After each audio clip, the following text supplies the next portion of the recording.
जय हिंद दोस्तों। सेना में बड़ा बदलाव, यानी कितना भी बदलाव हो लेकिन जवान के जोश के आगे सब ठंडा होता है। सबसे पहले ये वीडियो देखिए। के लिए आया इंडिया को दुपाने के लिए। इंडिया नहीं दुपाएगा, तुमको दुपाऊंगा।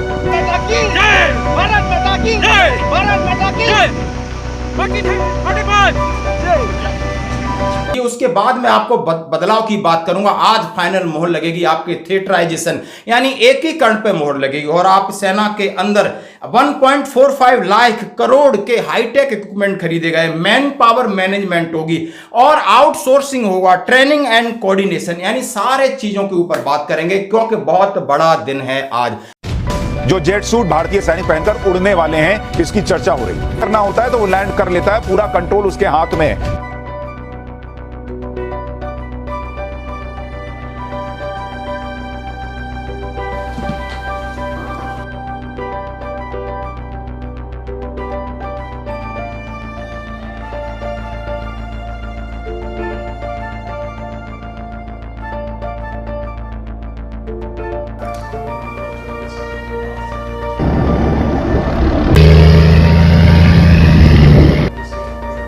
क्योंकि सेंट्रल कमांड लखनऊ में शीर्ष कमांडरों की एयरफोर्स आर्मी नेवी की बैठक चली। सबसे पहले ये वीडियो जो आपको दिखाएगा कि कितनी दम होती है सैनिकों में। कह रहे हैं भारत माता की जय।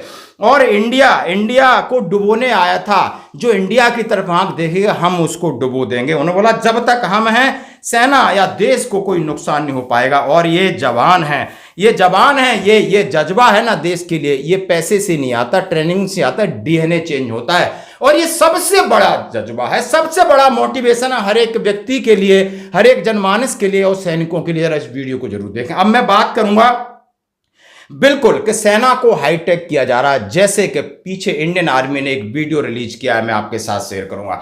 बहुत सारे वीडियो हैं, टेक्नोलॉजी बढ़ रही है। आपने देखा होगा रोबोट, यानी अभी जो सैनिक हैं वो रोड के ऊपर चलेंगे भी उड़ेंगे भी, यानी क्रॉस कंट्री एरिया में चलेंगे उड़ेंगे और अपने मिशन को अंजाम देंगे सही समय पर और सही जगह पर, अपना एम अचीव करेंगे। और एम को अचीव करने के लिए अब सेना के अंदर बहुत सारा मॉडर्नाइजेशन हो रहा है और उसकी पहल 4 और 5 तारीख को दोस्तों देखने को मिलेगी। आप देख सकते हो आज फाइनल दिन है। भारतीय सेना ने सिस्टम, प्रक्रियाओं और कार्यों को बेहतर बनाने के लिए बड़े बदलाव की शुरुआत। भारतीय सेना ने ट्रांसफॉर्मेशन को आगे बढ़ाते हुए अपनी प्रणालियों, प्रक्रियाओं, समग्र कार्यप्रणाली को बेहतर बनाने के उद्देश्य से एक पहल शुरू की है।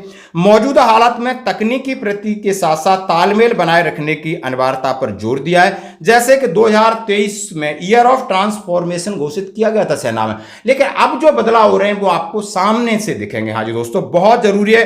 उन्हें कहा है चाहे आपकी फायर पावर हो, चाहे आपकी सर्विलेंस पावर हो, चाहे आप कि उन्होंने बोला टेक्नोलॉजी हो और हमारी ट्रेनिंग हो, हमारा कोऑर्डिनेशन हो, सब पर विचार किया जा रहा है। उन्होंने कहा है कुछ जो अंग्रेजी प्रथाएं उसको निकाला जाएगा। उन्होंने कहा है अंदर भी लॉजिस्टिक डोमेन और थिएटर कमांड किया जाएगा। ऑफिसों के अंदर बहुत सारा काम है, ई ऑफिस होगा, पेपरलेस होगा, यानी ये तमाम चीजों के बारे में एक एक बात करेंगे। आज राजनाथ सिंह की संयुक्त परामर्श समिति थिएटर कमांडर पर अपनी सिफारिशें पेश की जाएंगी। आज 5 तारीख का फाइनल दिन है। सेंट्रल कमांड लखनऊ में ये बैठक चल रही है।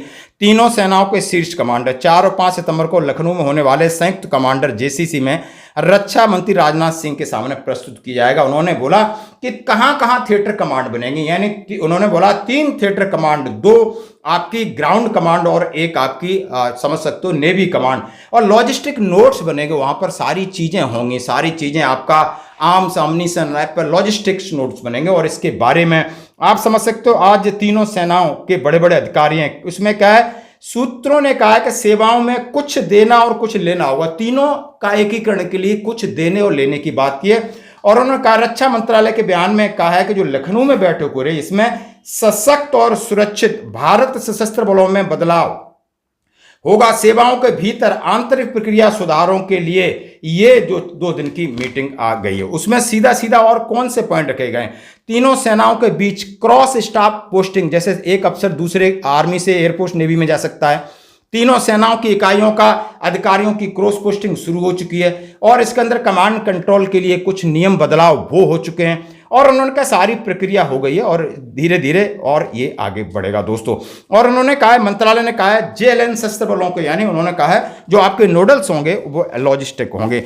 जैसे कभी 1.45 लाख करोड़ के 10 प्रपोजल को मंजूरी दी। फिलहाल 3-4 दिन से सेना का बहुत ज़्यादा आप समझ सकते हो, वो भी मेक इन इंडिया वाली सारी चीज़ है, चाहे आपकी फायर पावर है, सर्विलेंस पावर है, चाहे आपके जेट्स हैं या दूसरे आपके लड़ाकू विमान हैं, सबको मेक इन इंडिया के तहत उन्होंने देखा है। आपने देखा होगा रक्षा मंत्री की अध्यक्षता में डिफेंस एग्जीक्यूटिव काउंसिल DAC ने मंगलवार 3 तारीख को आपने देखा होगा कि 1,44,716 करोड़ के 10 खरीद प्रस्ताव को मंजूरी दी और उनमें लड़ाकू विमान भी होंगे, सर्विलेंस पावर और अलग अलग तरीके के जेट, रेडार्स, तब सारी पावर्स होगी।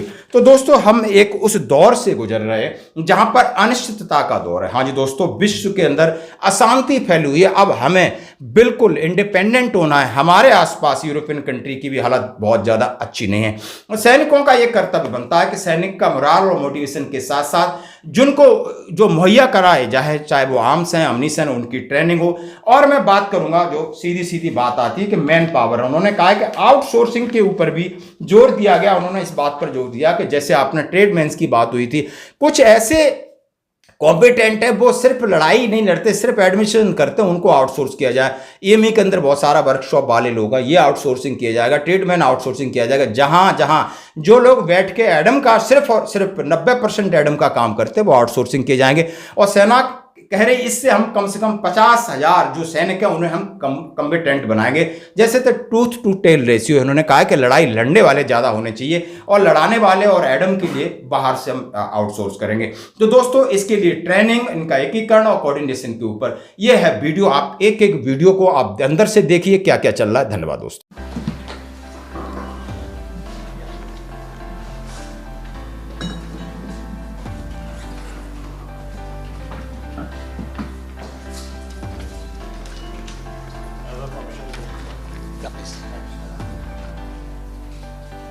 This event is in consonance with the Indian Army's focus on technological absorption.